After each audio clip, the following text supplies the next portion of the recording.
So, I mean, obviously the fallout from it, like, Brock Lesnar pinned Big E in the match. So there was, like, no equivocation, right? Like, Big E lost that title to Brock Lesnar.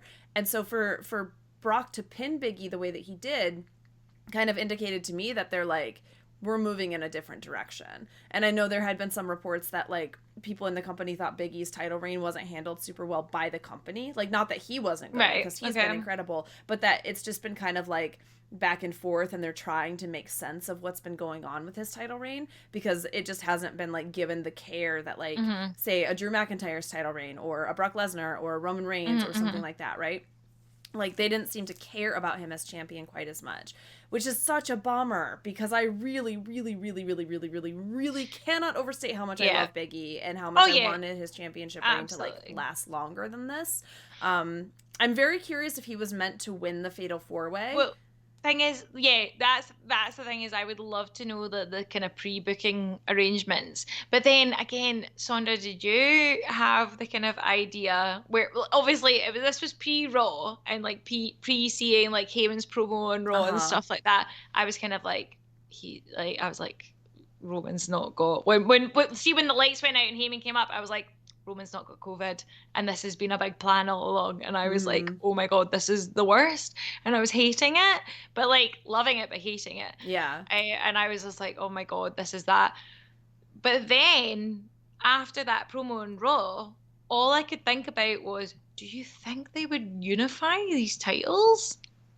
Well, that's what I'm wondering, because right now plan, obviously, like, Bobby Lashley won the Fatal 4-Way on Raw. Bobby Lashley's going to be facing Brock Lesnar. Which, let's face it, he's not going to win. I don't know. Like, I don't think he will. There's part, it depends on which way they want to go. If they want to unify the titles, there's no way he's winning, right? Because they're going to set up Lesnar and Reigns at Mania probably for the unification of the world. If they don't want to unify the titles and they want to go with Lesnar and Reigns, then I feel like maybe some shenanigans or interference from Reigns or something like that could cause Bobby Lashley to win the WWE Championship back. The bummer for me is that kind of leaves Big E out of the title picture, and I just don't want him to get lost in the shuffle. Like, that's what scares me. Even though Bobby Lashley's great, and I would love to have him be champion again, so I'm really torn. But this is what I'm thinking personally, is, like, this is all culminating down to a unification, right?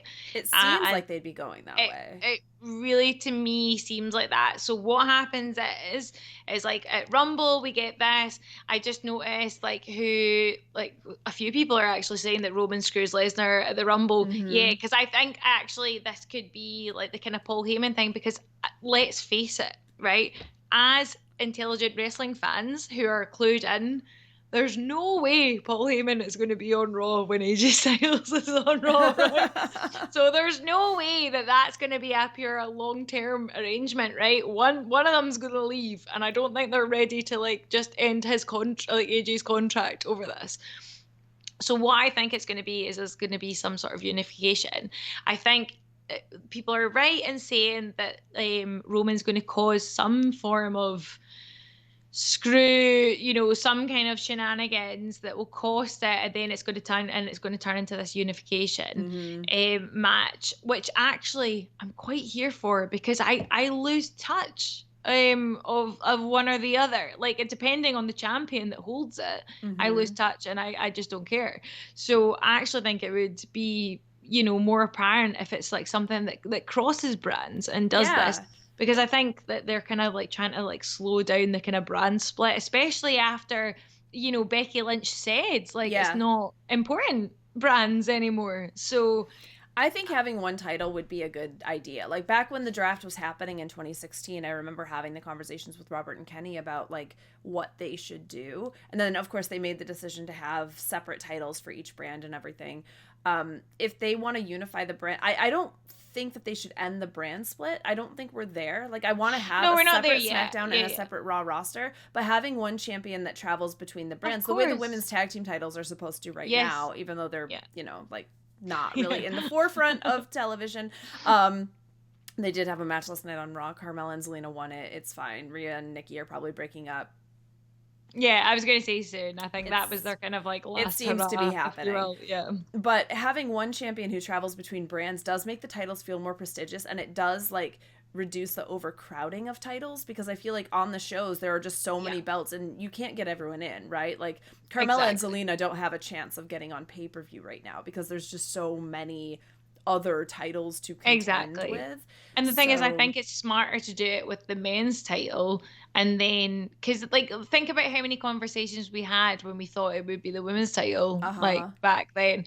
And you know, I think it makes sense, like if they've only introduced the women's title this time, I just think it makes more sense. It makes more sense. And also, let's face it, they do favor the kind of men's mid-card storylines and, you know, like things like that, as opposed to any sort of female title thing. So, well, I mean, the SmackDown women's title wasn't even on the show yesterday. Yeah. Or on Sunday, whenever time is a flat circle. It's fine. I know. I was going to say, like, what is time? What is time? But yeah, I mean, Charlotte wasn't on the pay-per-view, which is so odd, right? Like, it just feels strange. And I think it's probably partially down to the fact that Charlotte and Toni Storm were obviously in a rivalry, and then Toni Storm kind of quit the company and decided not to be there anymore, so they didn't really have a story for it. So I understand her not being on there.